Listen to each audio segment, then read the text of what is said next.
Class 7th chapter 3 weather and climate. देखिए question answers.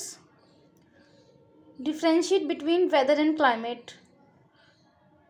क्या difference होता है वेदर एंड क्लाइमेट में? देखिए मैं जब स्टार्ट किया था मैंने चैप्टर, इसके इंट्रोडक्शन में भी वेदर एंड क्लाइमेट जो है मैंने आपको एक्सप्लेन किया था। हम दोबारा से करेंगे। देखिए समरी में भी दिया हुआ है, इजी सा सिंपली डेफिनेशन है।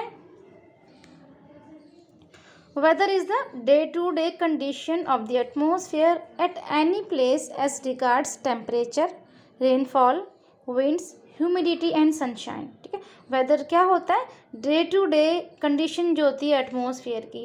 एटमॉस्फेयर में अचानक से डे होता है, कोई सनी डे होता है, या फिर अचानक से क्लाउड्स आ जाते हैं, क्लाउड्स बन जाते हैं, या एकदम से रेनफॉल होने लग जाती है। तो वेदर में क्या होता है? डे टू डे कंडीशन होती है वेदर की। कभी कैसा वेदर है, कभी कैसा है, चेंजेस होते रहते हैं डे टू डे।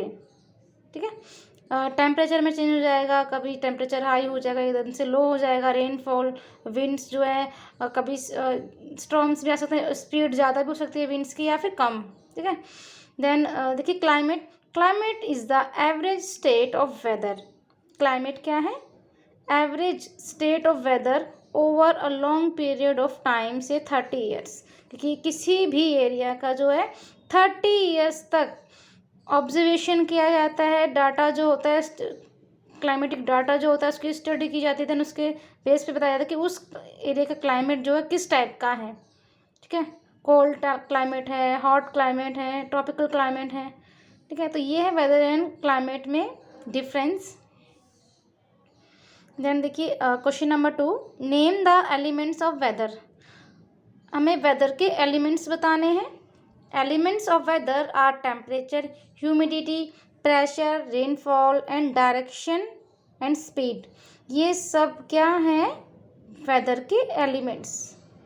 ये सब एलिमेंट जो हैं, इसकी वजह से जो वेदर है, वेदर में चेंजेस आते हैं।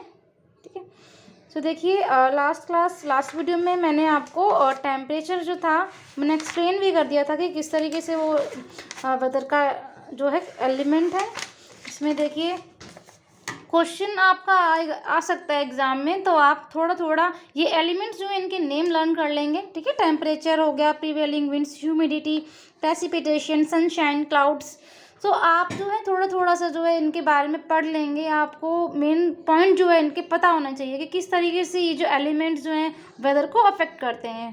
ठीक है, सो देखिए prevailing wind direction also affect the temperature of a place. कि किसी भी एरिया के टेम्परेचर को जो है विंड्स भी अफेक्ट करती हैं। Winds coming from warmer seas would increase the temperature of a region. देखिए ये जो रीजन है वार्मर रीजन है, अब यहाँ से इस रीजन से विंड जो है इस तरफ ब्लो करेंगी।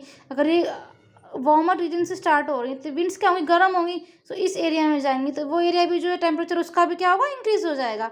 While the winds coming from a cooler region decrease the temperature. Example, winds blowing from hot regions like desert increase the temperature, while those blowing from polar regions decrease the temperature. ठीक है, जो winds जो है desert area से start होती हैं वो क्या होगी? हॉट गर्म होंगी। और दूसरे एरिया में जाएंगे तो कहेंगे कि उससे क्या होगा? उस एरिया का भी जो टेम्परेचर जो है गर्म हाई हो जाएगा। जैसे कभी कभी एग्जाम्पल आप सुनते हैं ना कि एकदम से ठंडी ठंडी हवाएं चलने लग जाती हैं, तो कहते हैं कि शायद किसी एरिया में जो है रेनफॉल हुआ होगा, इस वजह से जो है ठंडी ठंडी हवा आ रही है ना। देन देखिए humidity. Humidity is the amount of water vapour in the atmosphere. ये एटमॉस्फेयर में वाटर वेपर का कितना अमाउंट है वो होती है humidity. Humidity varies greatly from place to place as well as time to time और प्लेस टू प्लेस जो है ह्यूमिडिटी जो है वो करती है, डिफर करती है।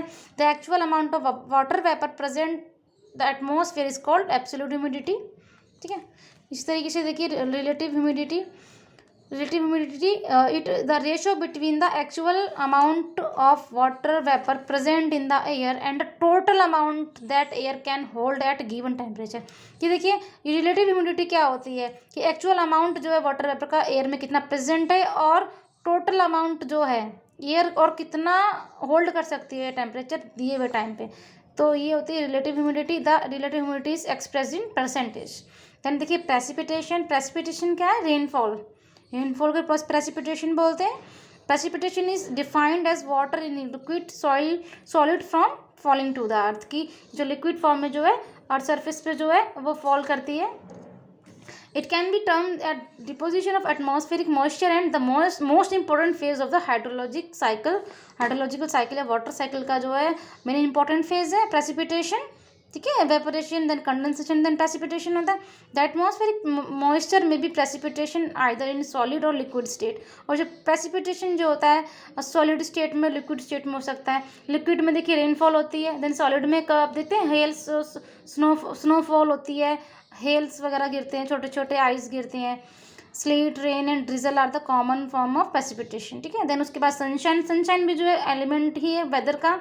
Sunshine is determined by the season and latitude of a place and amount of clouds cover in the sky, ठीक है। कि अगर क्लियर स्काई होगा, cloud sky keep out sunshine and thus affect weather. Beside the above mention factor, the factor of weather there are elements such as haze, mist and fog that reduce visibility. और mist, fog वगैरह से क्या होता है, visibility जो होती है वो कम हो जाती है, ठीक है। देन क्लाउड्स भी देखिए, क्लाउड्स भी जो है ऐसी वेदर के एलिमेंट्स हैं और ये जो अफेक्ट करते हैं वेदर को, ठीक है। तो ये आप कर लेंगे इतना एलिमेंट्स ऑफ वेदर। 2 क्वेश्चंस आपके रिवीजन हो प्रिपेयर हो गए हैं। Difference between weather and climate and the name the elements of weather. आपको वेदर के एलिमेंट्स पता होना चाहिए, थोड़ा थोड़ा उसके बारे में आप थोड़ा सा डिस्क्राइब कर देंगे, ठीक है।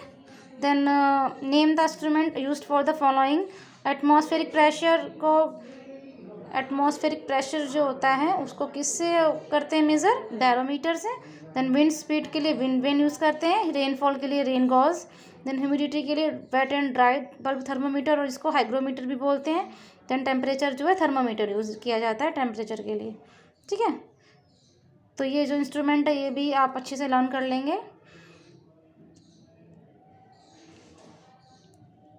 बाकी जो है नेक्स्ट वीडियो में स्टार्ट करते हैं हम।